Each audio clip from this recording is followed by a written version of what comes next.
नमस्कार, tasty bite recipe या चॅनलमध्ये सर्वांचे स्वागत आहे। आज आपण साबुदाणा बटाटा चकली बनवणार आहे। या पद्धतीने केलेली चकली अतिशय छान कुरकुरीत होते। चला तर आपण चकली बनवायला सुरुवात करूया। यासाठी मी ते 1 वाटी साबुदाणा घेतलेला आहे। तो 200 ग्रॅम आहे। वाटी सपाट भरून घ्यायची आहे, म्हणजे आपल्याला पाणी घालणं सोपं जातं। आता हा साबुदाणा मी 2 वेळा स्वच्छ धुवून घेणार आहे आणि त्यामध्ये ज्या वाटीने साबुदाणा आपण मोजून घेतला होता त्याच वाटीने 1 वाटी पाणी घालून मी हा रात्रभर भिजत ठेवणार आहे। बघा, आता यावरती झाकण ठेवून मी असंच रात्रभर भिजण्यासाठी ठेवणार आहे। दुसऱ्या दिवशी सकाळी तुम्ही पाहू शकता अगदी टम्म फुगलेला, अगदी सुट्टा हा साबुदाणा भिजून आपला तयार झालेला आहे। बघा, अगदी मोकळा, एकदम छान असा टम्म फुगलेला साबुदाणा आपला भिजून तयार झालेला आहे। आता हा साबुदाणा आपण मिक्सरच्या भांड्यामध्ये घालून थोडासा बारीक करून घेणार आहे।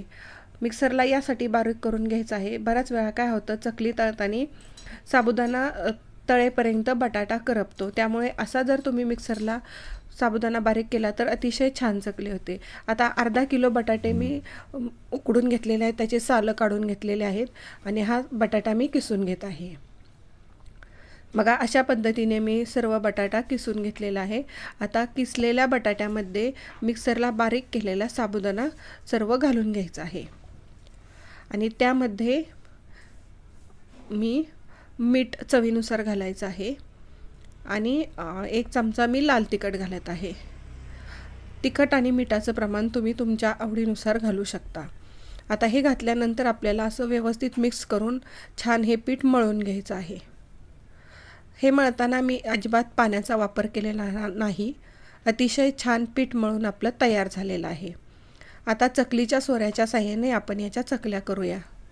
सोऱ्यामध्ये मी हे पीठ चमच्याच्या साहाय्याने घालून घेत आहे। बसल तेवढं पीठ घालायचं आहे आणि सोऱ्याचं झाकण बंद करून घ्यायचं आहे। अशाच नवनवीन रेसिपी पाहण्यासाठी टेस्टी बाईट रेसिपी या चॅनलवर तुम्ही नवीन असाल तर सबस्क्राईब करा। सबस्क्राईब केलं असेल तर लाईक आणि शेअर करायला विसरू नका।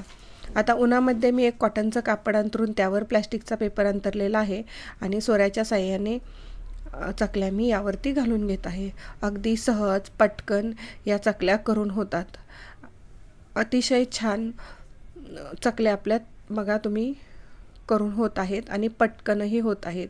हे करण्यासाठी आपल्याला जास्त वेळही लागत नाहीत। बघा, खूप छान अशा चकल्या आपल्या तयार होत आहेत। अशा पद्धतीने मी सर्व चकल्या इथे करून घेतलेल्या आहेत। आता या करून घेतलेल्या चकल्या आपण 2 ते 3 दिवस कडक उन्हामध्ये वाळवून घ्यायच्या आहेत। उन्हामध्ये छान कडक वाळल्या म्हणजे अगदी त्या वर्षभर खराब होत नाहीत आणि वर्षभर टिकतात। उपवास कधीही असला तरी तुम्ही ते तळून खाऊ शकता।